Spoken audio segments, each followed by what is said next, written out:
Okay, today is November 30th.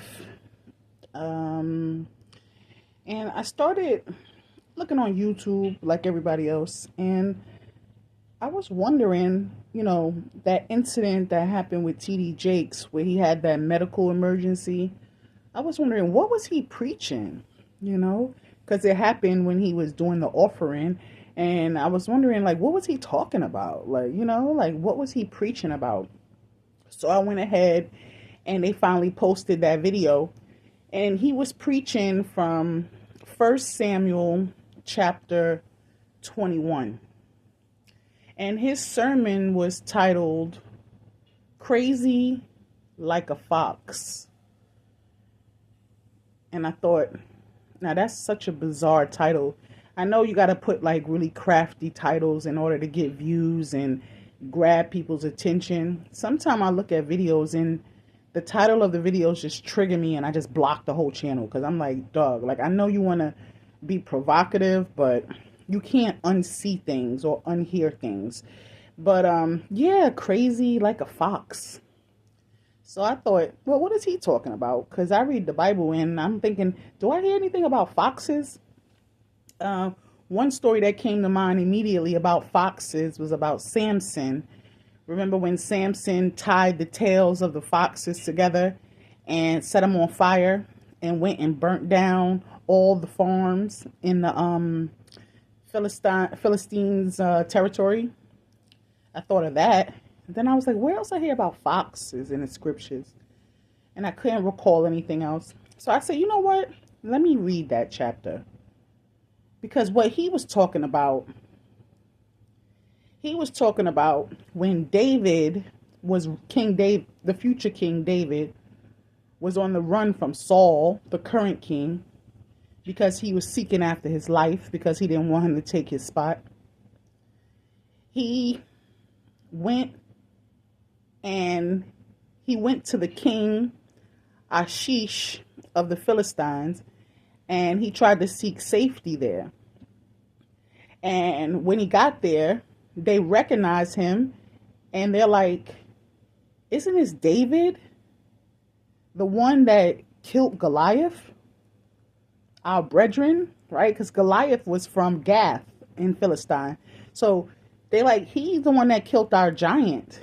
Matter of fact, I believe Judah killed all the giants, the Anakim, right? He killed all those giants. So he came to a place where he had destroyed their most formidable warriors, and he came there seeking refuge and sanctuary. And so when he got there, he got scared because he like, oh, maybe this wasn't a good idea for me to come to my enemies, to try to hide amongst my enemies. And so he decided he was going to act like he was crazy.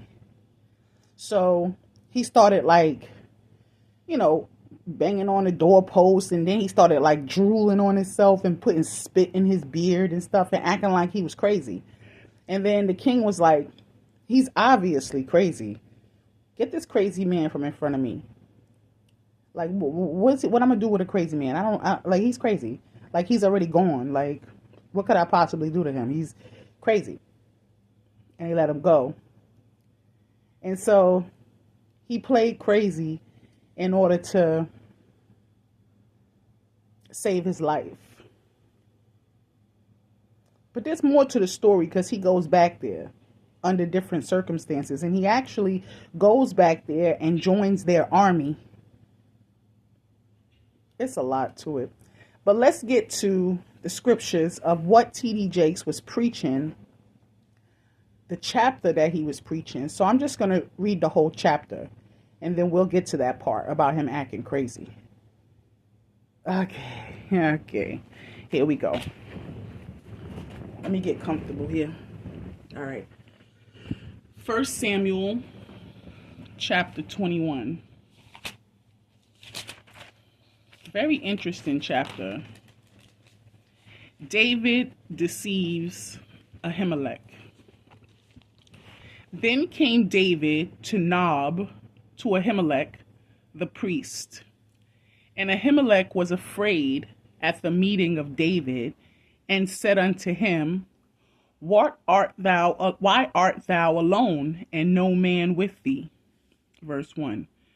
So David goes to Nob. Now, Nob is a city of priests. All right. In Hebrew, it translates as the high place. Right. It was a priestly city in the territory of Benjamin, north of Jerusalem. Okay. And he goes there and he talks to the high priest, Ahimelech. And the high priest is afraid of David. He's afraid. Why is he afraid? He's afraid because he's saying, David, why are you by yourself? And no man is with you. Why are you coming into the temple, approaching the high priest on your lonesome? And David said unto Ahimelech the priest, the king hath commanded me a business, and hath said unto me, let no man know anything of the business whereabout I send thee, and what I have commanded thee. And I have appointed my servants to such and such a place. So David tells a lie, okay? King David, right? He tells the high priest that the king, Saul, commanded, insist, and sent him on a mission. And when the king sent him on this mission, he told him, don't tell anybody what this is about. This is a secret mission, right? Don't tell anybody anything about this mission. Don't tell them where I'm sending you. And this is a command for you. And I'm the king, you have to obey my commands, right? I'm the servant of the king, so I have to obey the king. I can't tell nobody where I'm going and what I'm doing. So I told my servants, David said, I told my men to wait for me at such and such a place. So David's saying, I can't even tell my own men about the mission I'm on. This mission that the king sent me on, he sent me on it alone. That is so crazy. Because that makes me think of like people that say, you know, the devil made me do it, right? Like somebody, like I got this mission, this secret mission, and I can't really tell anybody. Nobody's really going to understand. Nobody's really supposed to know. But I got this from an official person. I got this from the king, and the king told me to do this. This is the business of the king. I'm on king's business. Secret mission. Now, therefore, what is under thine hand? Give me 5 loaves of bread in mine hand, or what there is present. So David says, what do you have, under your hand? Like, what do you have under your hand? Right? What do you have to give? What kind of resources, or what do you have that you could give me? Right? What's under your authority? He's talking to a high priest. What could you give me, the high priest, for this secret mission? But not only he says, what do you have? I'm thinking, what authority do you have? What powers do you have? What resources do you have? So David is seeking a high priest for resources, pretending like he's on a secret mission from the king. And then after he asks, what does the priest have to offer him on this secret mission, he makes a specific request. He asks of him for 5 loaves of bread, or whatever's here. So the fact that he asks for 5 loaves of bread, it means he's saying, I need at least 5 loaves. Okay. I need at least 5 loaves. And if you don't have that, I'll take less, but I need 5. All right. And the priest answered David and said, there is no common bread under mine hand, but there is hallowed bread. If the young men have kept themselves at least from women. So the high priest is telling David, I have bread. Okay. I have bread. but it's not ordinary bread. I only have sacred bread or holy bread. And I could give it to you if the young men kept themselves from women, if your men haven't been sleeping, having sex, because then they wouldn't be unclean. So then I guess they could eat this holy bread. But now that bread that the priest is offering to David, right? Or that the priest has, it's what we call in the scriptures, it's called showbread. So when Moses was setting up the tabernacle, he was instructed by the Most High to set up a table for the showbread. And so basically, they were supposed to bake 12 loaves of bread once a week and put it out for the priests to consume. So only the priests are supposed to eat the bread of the temple. Those 12 loaves of bread, 12 tribes of Israel, that bread was only for the priests. And there were specifications on that bread. Like that bread didn't have any leaven, meaning that that bread was baked fast. Because if you let bread sit, then it'll start to rise and puff up. So unleavened bread, which is one of the feasts of Israel, is bread that is baked fast and not allowed to rise. All right? And so he said, this is the bread I have, the priest's bread. And he's saying if the men haven't had sex, then I guess they can eat it. But nobody ever in the history of time, up until that point, had eaten the bread of the priest. For these were the specifications of the showbread in the temple. But we see Ahimelech here willing to break sacred laws and give this bread to David. Why? Why? Well, we know Ahimelech respected David. Everybody respected David because David was so brave. Also, we know that Ahimelech was afraid, okay? Afraid of David. Because everybody knew that David was a man of war, right? So I'm thinking David walking in by himself, he like, hey, what? What's up? What's up? Like, what's up? Like, it's up for me or what? Like, why are you here by yourself? Is there a problem? No, I'm on a secret mission. I need 5 loaves of bread or whatever you got. Like, you got $5? Like the Pookie energy. You got $5? No. And the priest saying, if your men have been away from women. But what men? He came by himself. So why is he saying if the men haven't had sex with women? There's nobody with him. And David answered the priest and said unto him, of a truth, women have been kept from us about these 3 days since I came out. And the vessels of the young men are holy. And the bread is in a manner common, though it were sanctified this day in the vessel. So what is David saying here? He's saying, yo, truth be told, I haven't had any action, any sex in the 3 days since I came out. And when I saw it came out, I'm like, yeah, it means like since he left his place, his resting place, and went on the road. But then I thought about it. I was like, since he came out, since he popped out, right? Since he started going on the run, because he was on the run. And he's saying, the bodies of the young men are holy. And the bread is in a manner common. He's saying the bread is just bread after all. It's not really holy bread anymore.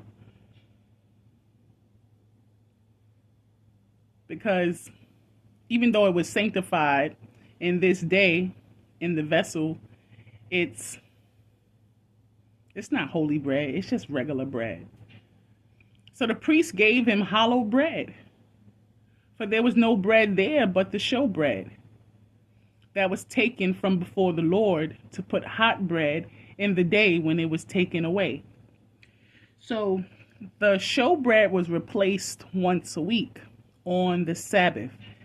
David walks into the temple on the holiest day of the week, the Sabbath.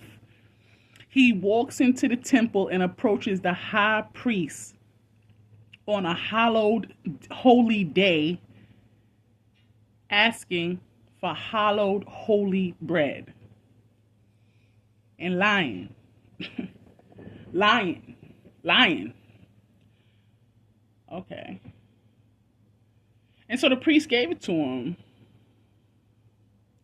Because the priest is, today is the Sabbath, and we have to replace the bread today anyway.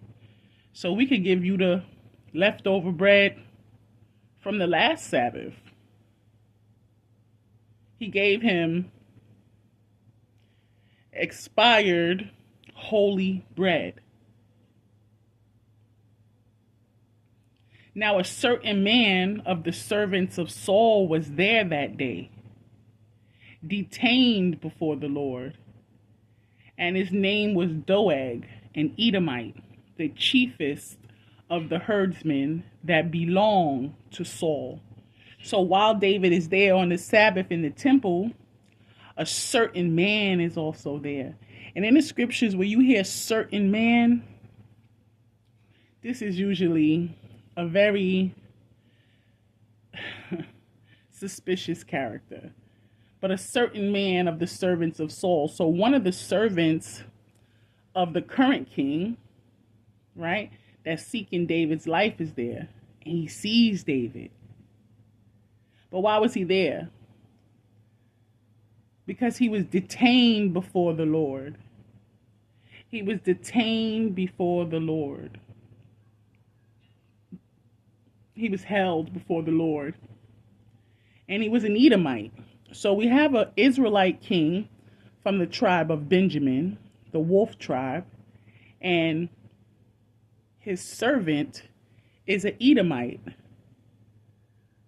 Our enemies, our cousins, but our enemies. And he put our enemy cousin as a leader amongst his leaders. And he was a possession or an asset to Saul.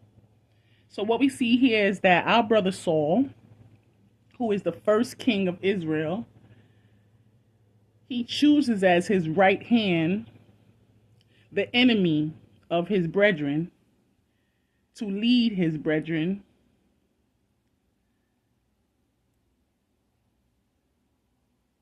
and he happens to be there and see David on the Sabbath going in to see the high priest. So we have our enemies on the holy day at the temple, serving the king.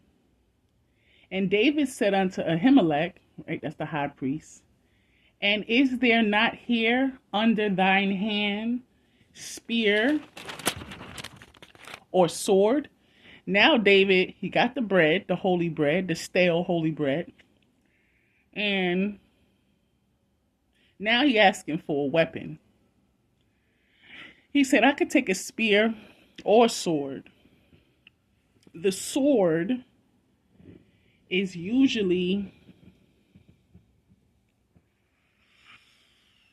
referring to the word, the spoken word. They say the tongue is a double-edged sword, right?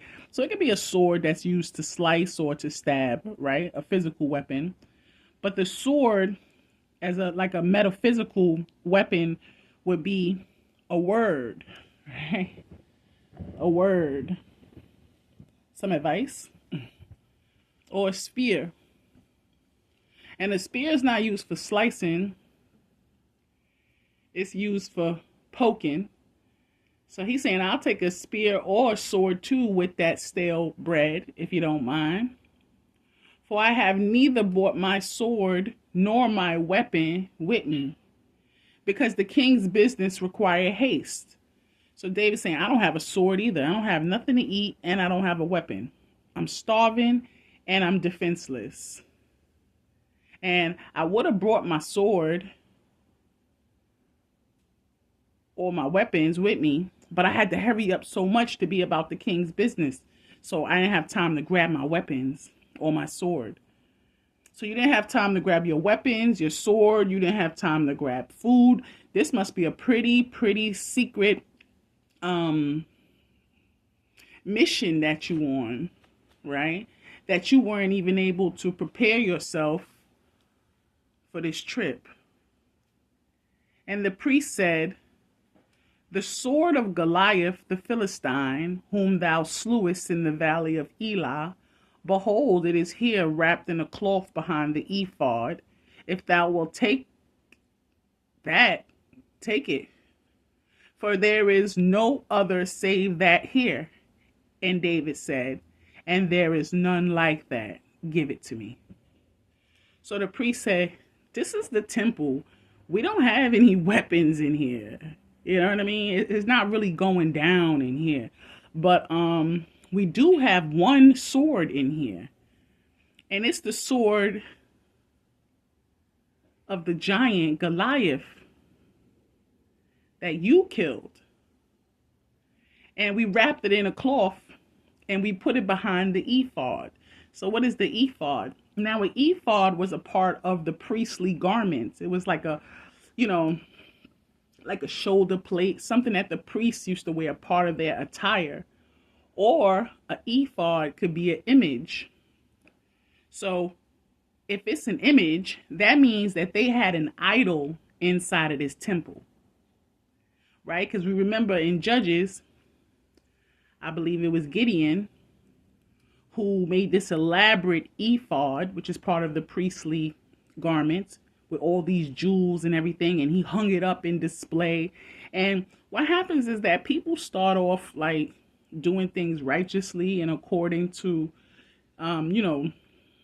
holy specifications, and then they start getting wild and rogue with it, right? So now they got the weapon that David used to kill Goliath inside of the temple, wrapped in cloth. Why is that in the temple, in a holy place? Has it become an idol unto them? And it's behind an image. So it must have been a very joyful time when David slew Goliath. Because remember, David was just the lunch boy. He went down to the battlefield to take lunch to the soldiers. And he heard Goliath talking smack. And Goliath said, we don't even have to go to war with y'all. Just put your best man up against me. But nobody in Israel wanted to fight Goliath. But David, a teenager on a lunch run, was like, I'll fight you. And King Saul, the same king that's trying to kill him right now, he said to him, boy, you too little to fight that giant. And David is like fearless, like, listen, I'll fight him because I don't like the way he talking about Israel, about my people, and about our God. And so I will step to him. And whatever I'm missing, whatever strength I don't have, God will make up the difference just off of principle, right? And so then he went down by the water and he picked up some rocks and then he started to pray. And he ended up defeating Goliath without a sword or a spear, right? And so that must have been legendary. Like, that was legendary. Like, he became famous for that. Everybody was like, yo, because none of them wanted no smoke with Goliath. And here it was, the lunch boy, right? And so King Saul had said, well, whoever defeat Goliath, I'm going to marry him to one of my daughters. I'm going to make him like my son. And, I'm going to really put him up. And so David was asking him, what you get if you just defeat Goliath? And his brothers was like, you always like trying to, just trying to be extra. Like, you're not going to do nothing. But David did do something. He took that giant down. So they take this sword, Not a sword that David used, but the sword of his enemy. And they kind of like make an idol out of it because they wrap it in cloth and put it in a temple and put it behind an image. So it's kind of like a trophy or something, right? Like a keepsake. But in the temple, they keeping it because there's no other weapons in the temple, according to the high priest. And he says, if you want it, you could take it. I mean, technically, it's yours, right? You're the one that earned it. Nobody else wanted to fight him. You're the one that defeated him. And that's the spoils of war. And we keep it here in the temple because we're so proud of you anyway.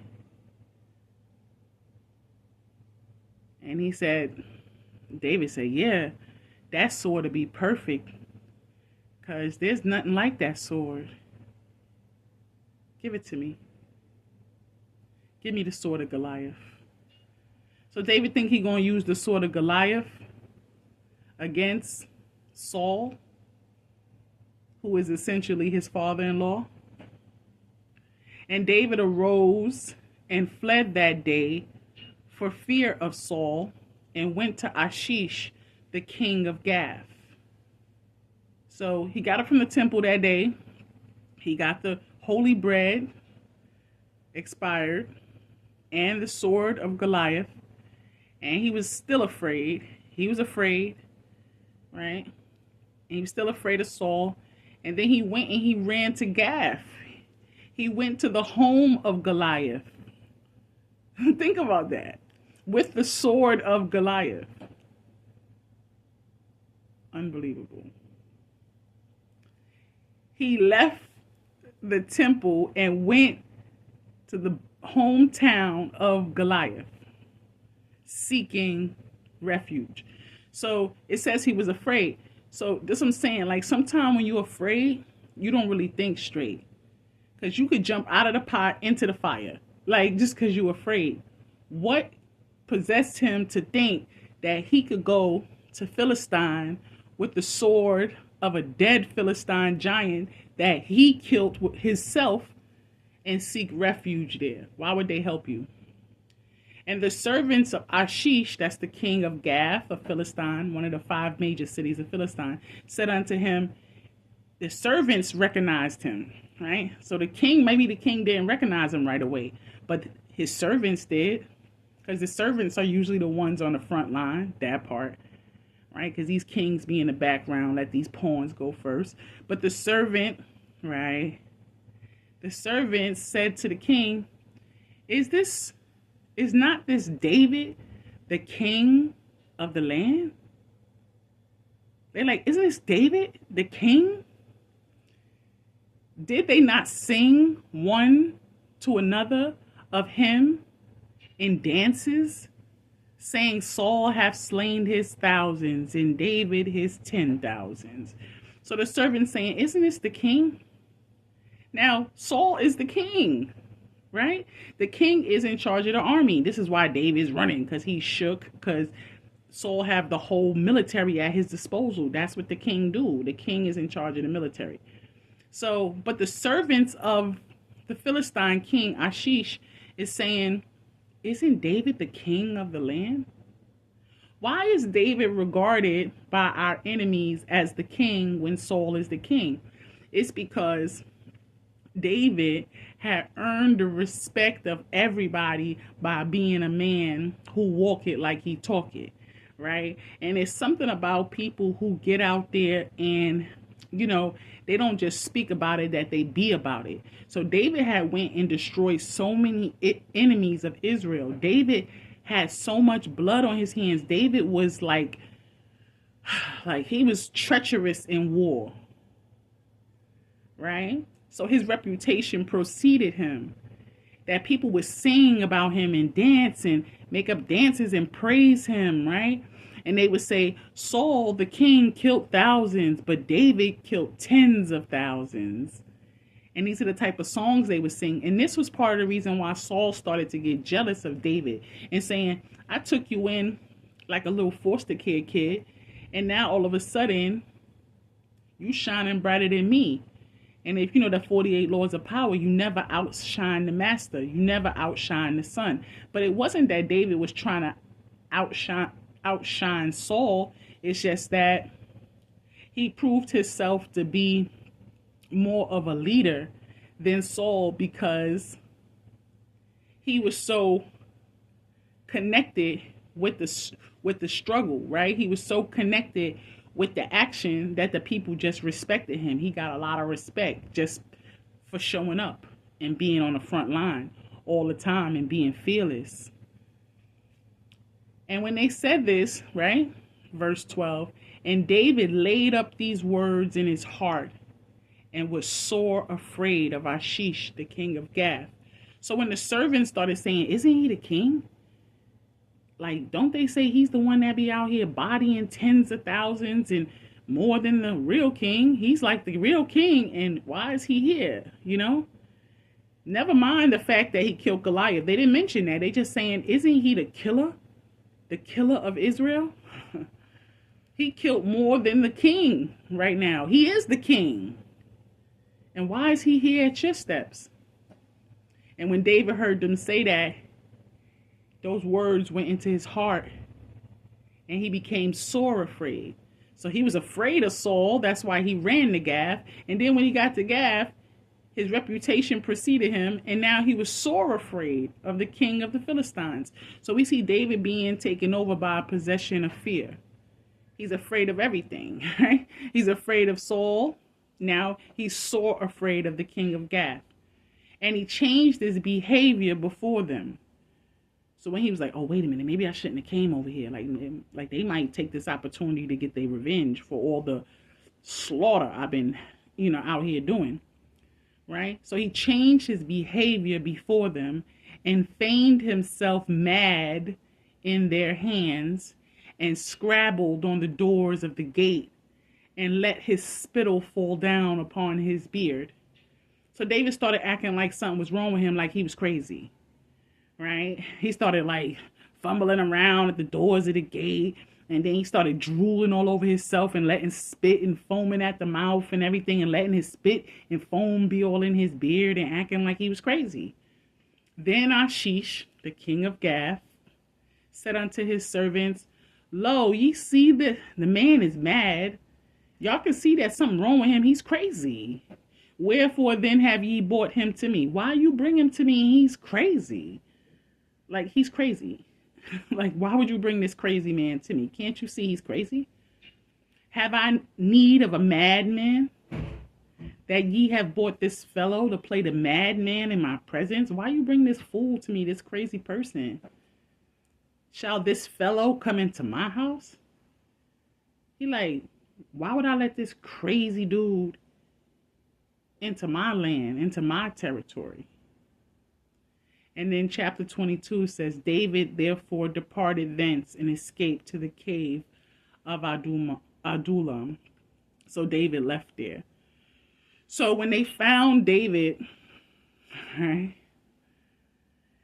when David went to the king, I don't know what he was expecting for the king to welcome him with open arms. I don't know.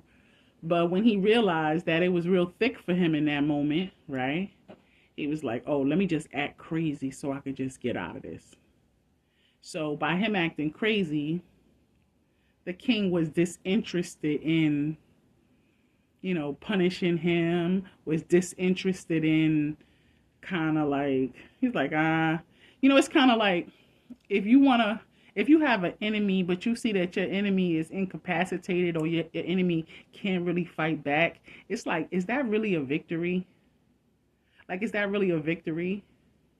Like, to attack somebody or avenge yourself against somebody who can't really defend themselves? It's like, it's kind of like, what's the fun in that? He's already gone. He's crazy. And that's how David got out of Philistine. And he decided he was going to go into the cave after that. And that's what T.D. Jakes was preaching from.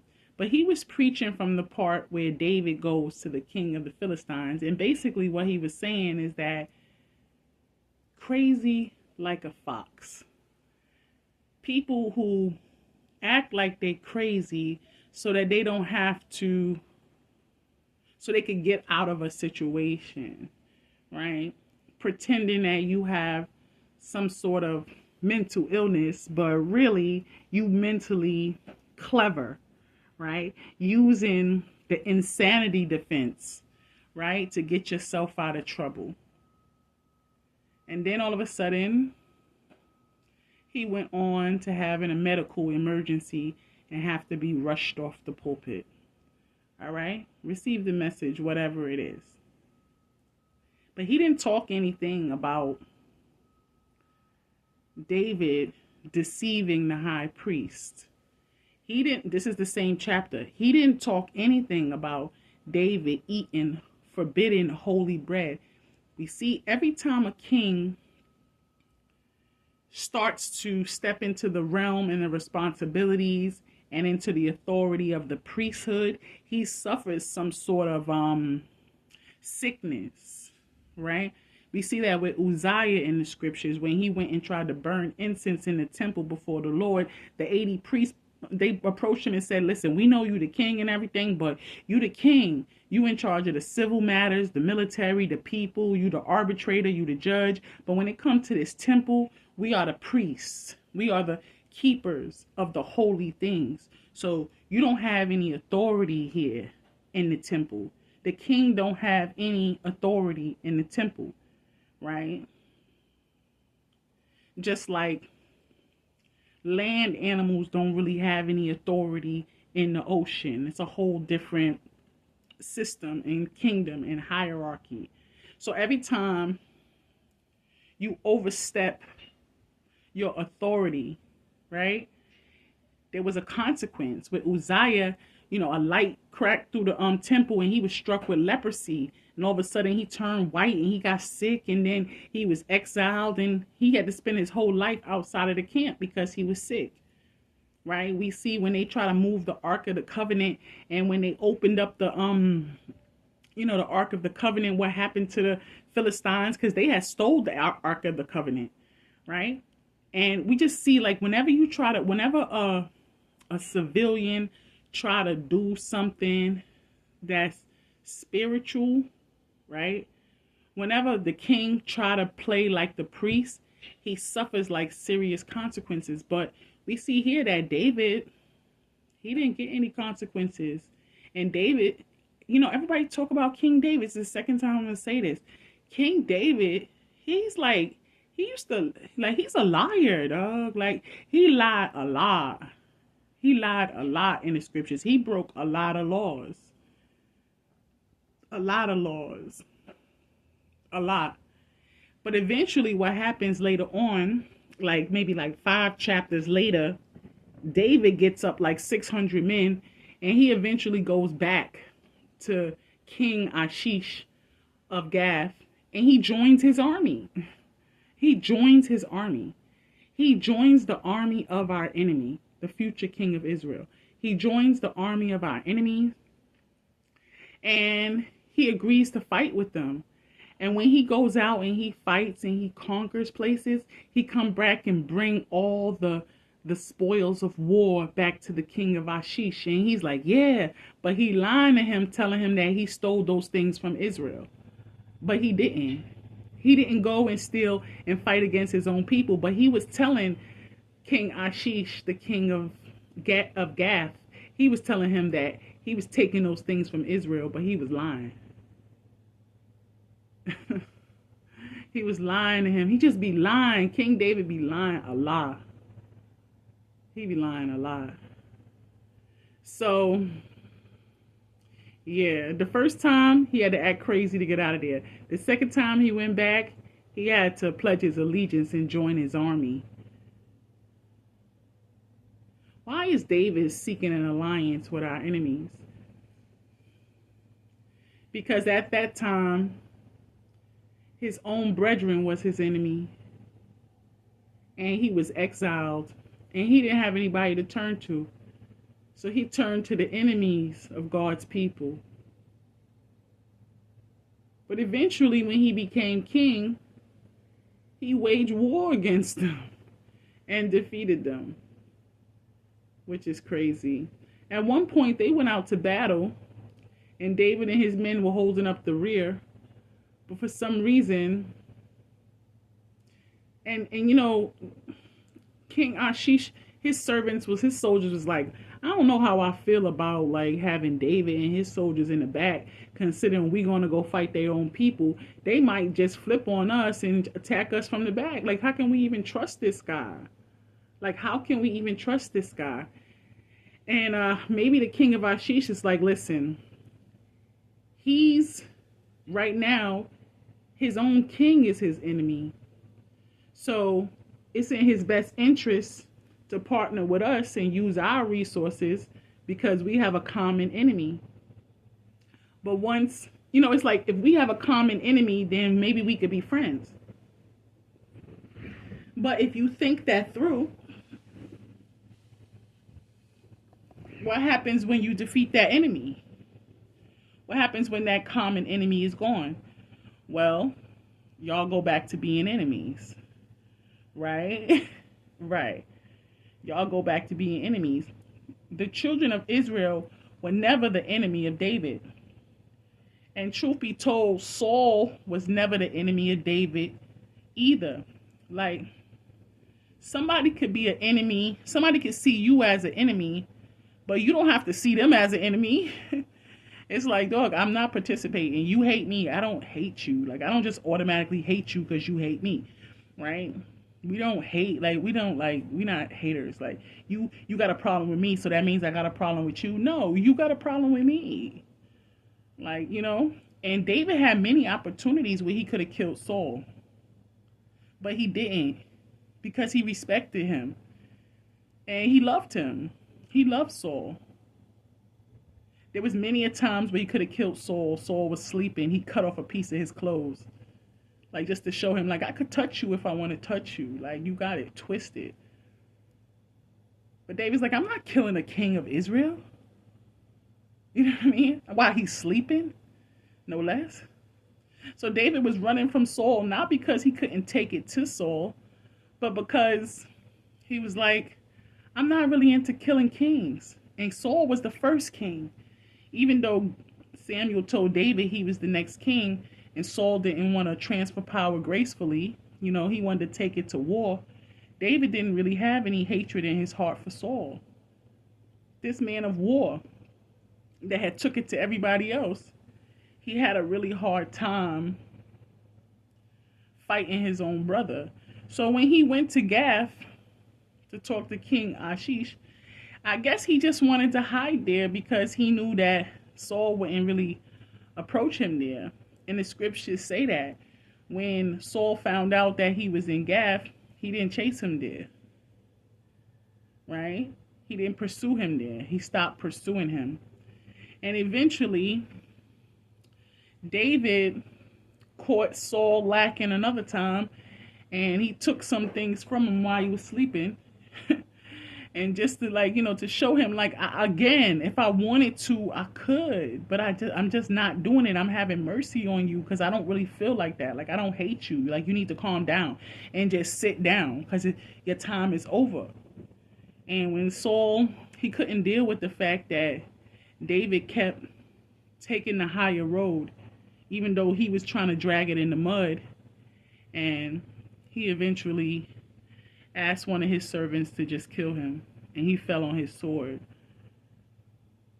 Yeah. That's what happened. David didn't have to kill Saul. Saul killed himself because he loved David. He loved David like his own son, but he became possessed with a spirit of jealousy. Right? He became possessed with a spirit of jealousy because David just kept outdoing him. And he was garnering more and galvanizing more respect amongst the people. And he was great. And it's kind of like somebody could be under you and you don't want them to be great, because you think somehow that makes you less great. Because you got to be the greatest. And David was like, yeah, I'm great, but I see you as great too. But it was hard for Saul to feel great with David around. And then When Saul found out that David was the next king, he really's like, nah, I'm gonna destroy this kid. And David had to go hide. And when he's hiding, he's doing all these things. He's breaking laws, lying, making allegiances with our enemies. These are all the things he did before he became king. Very interesting. Crazy like a fox, I guess. I feel bad for Saul because even in the scriptures here, we see that Saul broke some of the laws too. This is how he forfeited his crown, right? Because Samuel told him, wait for me and I'm coming and then I'm going to offer some sacrifices. I'm going to seek the Lord for you and get some guidance for you. But Saul didn't wait for him. He offered his own sacrifices. So there we see the king also trying to perform the priestly duties, right? We know that Saul went and he consulted with the witch of Endor, and tried to bring Samuel back from the dead to get some advice. And he did a lot of things that was outside of the law.